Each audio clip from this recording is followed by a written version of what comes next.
Hi guys, welcome to my channel. Today we're going to be making some delicious garlic shrimp udon and some garlicky bok choy. You're going to need these following ingredients here that you see in front of you. The instant udon noodles, colossal shrimp or regular shrimp, bok choy, green onions, green cabbage, oyster sauce, sugar, sesame oil, crushed chilies, and garlic. Of course, salt and pepper. So stay tuned if you want to see how to make this quick and easy dish. It takes about 15 minutes to put together, and I promise you that you're going to love it. The first thing we're going to do is pretty much boil the udon noodles till they just about break apart, which takes a couple of minutes, and then you're going to drain it. You definitely want to make sure you don't overcook these noodles and keep playing with it until they break apart and it'll be perfect. We're just going to heat up the pan and of course pour in about 2 tablespoons of oil. I'm using this garlic infused oil, but honestly you can use anything you want. I got it as a gift for Christmas, yay me. Now we're going to add in the 2 cups of cabbage. But like I said, any oil will do. And we're just going to saute this cabbage. And you're going to keep sauteing it pretty much until it chars. We want a slight char on the cabbage just so it gives it a bit more flavor.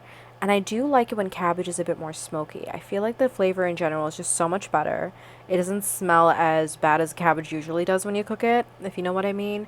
It's just delicious. Same thing goes with Brussels sprouts. So here you see the little bit of char you can see on the tips. I'm sorry my camera quality isn't the best, but you want it to have a slight char, just like this, a bit more even. And now you're going to want to add in some sugar. About a half a teaspoon of sugar should do it. I'm sorry guys, I eyeball everything. It's the Asian in me. I just can't help it. And we're just going to add in a bit of sugar, about half a teaspoon, and about half a tablespoon of soy sauce. Again, the eyeballing. And we're just going to mix that all up until it's mixed in just for a few seconds. Man, that char, if you guys could see the char, is just everything.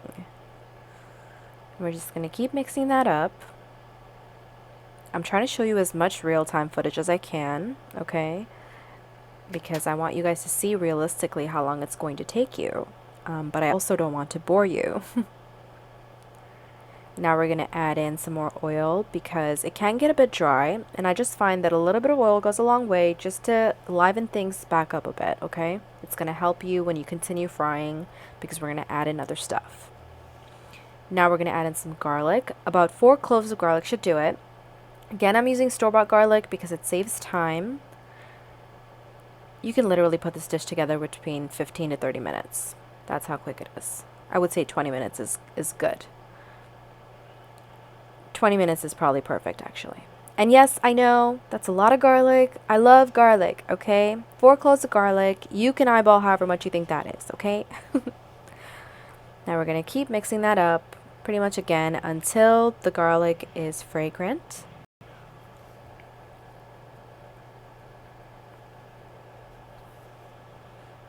Yes, I'm quick with it because I'm in a hurry and I'm starving. And once that mix in just enough to your liking, however you see it, keep an eye on it, add in the shrimp. I'm using colossal shrimp here, but you can use any kind of shrimp you want. And as everybody knows, the general rule with shrimp is to just keep cooking it until it turns pink. As soon as it turns pink, you take it off the heat or you just finish cooking it, and that's that. With this dish, I like to pretty much wait until the shrimp is like right almost about there being done, okay? Right then, and then you can add in everything else.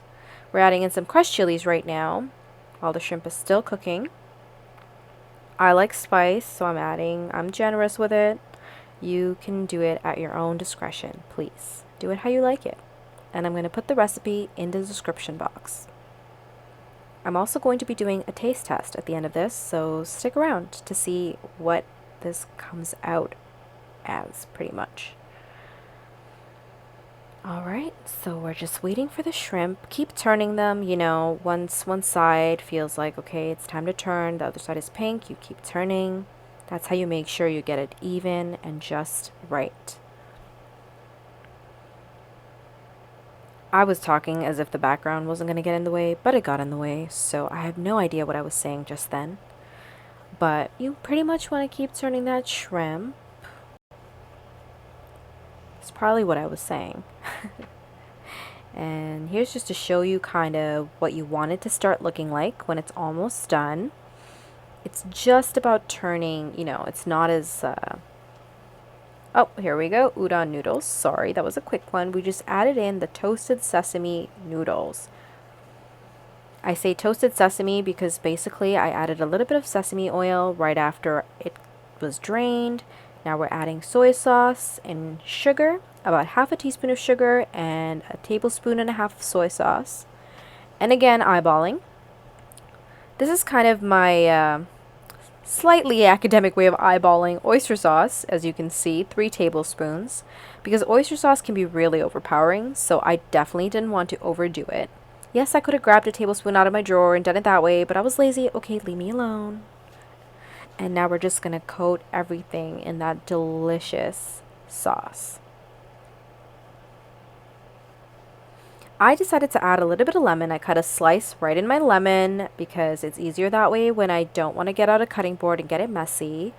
So I'm just breaking it apart a bit there and squeezing out some juice to bring out the freshness, because there is quite a bit of, oil in this, and the noodles, it's heavy. So I wanted to add lemon juice to bring out some freshness. And the green onions, look at how bright it just makes that dish. Just adding in the green onions. And of course it makes it delicious as well. Now we're just coating everything as well as possible. I'm just showing you a little zoom in action. My angles aren't the best at the moment. I'm figuring it out, so bear with me. And that's what it's looking like, you guys. It's pretty much done. We're going to move on to the bok choy. And I just wanted to really show you that up close shot as much as I could. I'll get better, I promise. And that's it. And that's pretty much what it's going to look like. I'll definitely show you guys what it looks in a serving dish. And now we're getting started in the bok choy. So we're just getting a pan ready. The bok choy is super quick, okay? And it's made with the super easy, delicious sauce. I'm adding some sesame oil just because I have a lot of it, and that's my choice of oil to use in this. I also feel like it just adds a perfect toasted, nutty flavor to the bok choy, which it really needs. Because bok choy, as we know, it can be quite bland unless you add things to it. And this is the perfect recipe in my opinion. And this is my own recipe here. So I'm adding some garlic. Again, I'm a garlic fiend. Do not judge me. I love me some garlic. If you don't love garlic, I'm sorry, there's something wrong with you. If you could only smell how delicious my house was smelling at this point.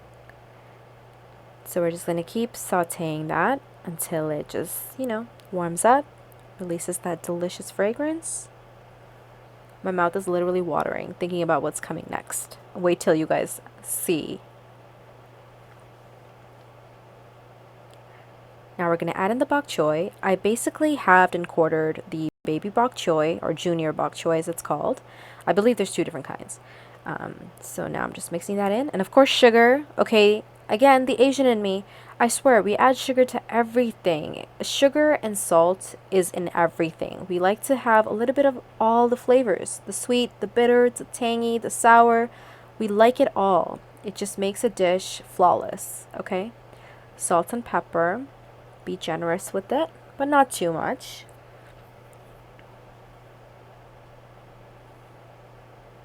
I love freshly cracked pepper. Soy sauce, just a sprinkle, or a dash I should say. And we're basically going to just saute this until it wilts down. We want it to wilt down as much as possible, okay? Not too much, but just enough so it's not as dry and fluffy anymore. You want it to just wilt down enough where it becomes this gorgeous dark green color. And the stems are not as translucent. You'll see what I mean. There we go. And now we're going to add in some chicken broth. So this is the simple sauce. Basically some chicken broth or vegetable broth, whatever you'd like. And then we're going to add in some cornstarch to this as well, just to thicken it up. You can also use arrowroot powder, which is vegan, to thicken it up. And you want to be quick when you mix it because cornstarch does lump pretty fast. And you want to make sure that you're mixing it very quickly and just getting it all incorporated. If you want to be super technical about it, you can definitely just pour like half a cup of broth into a cup, add the cornstarch into it, whisk it together, and then pour it into the pan. But I was being lazy, and this was my way of doing it, just pouring it into the liquid and just quickly mixing it together. I didn't have any lump issues. I was just quick about it. That's it. And this is all in real time, by the way. I did not speed anything up. I just made as many cuts as possible to make it as short as I could without cutting out of the real-time cooking, okay? As you can see, a lot of this is real time. I just didn't show like the boiling of the water, the heating the oil in the pan, because you don't need to see all that. Now I'm showing you how thick the sauce is, the consistency right here, okay? You want it to be velvety. You want it to be smooth. And here's a trick that I'm about to show you here with the pan. When you do that, and the sauce doesn't get back together immediately, creates a little river for you, it's perfect, okay? It's thick, it's ready, it's amazing. Yes, I have cornstarch all over the handles. Don't you guys worry, I wiped down all the surfaces I've touched, okay? I'm a messy cook, so I have to wipe everything down. And that's the end. Okay, so I have the final results here. Take a good look at that bowl of goodness. I love bok choy. It just makes everything taste amazing. Oh my god. Look at that, guys. I love udon noodles.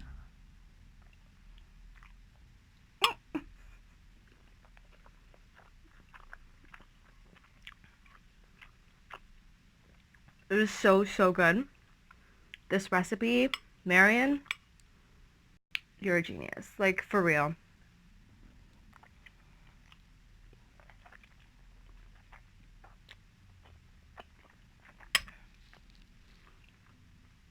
The sugar adds just the right amount of balance, you know? Shrimp. These are colossal shrimp. Look how big they are compared to my face. It's like as big as...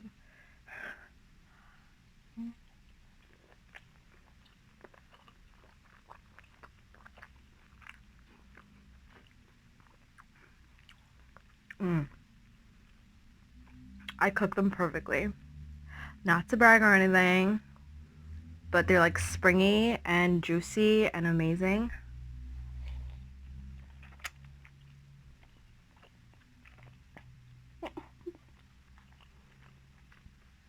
It's so good, you guys. Oh my god.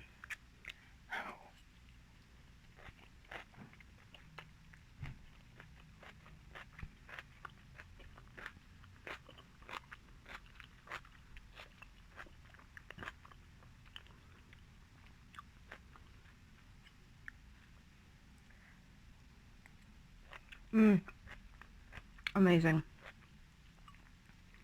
I'm not going to film myself eating the whole thing.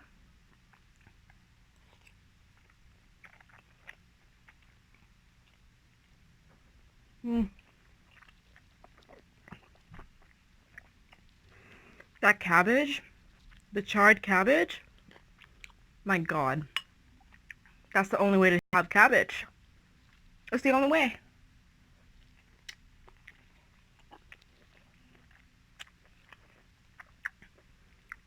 One of my best friends, she hates shrimp. Oh, so if she ever watches this,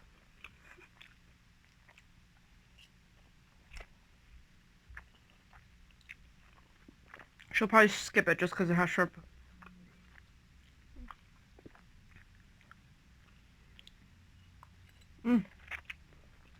Alright, you guys. That is pretty much as much as I'm gonna film of myself eating for now.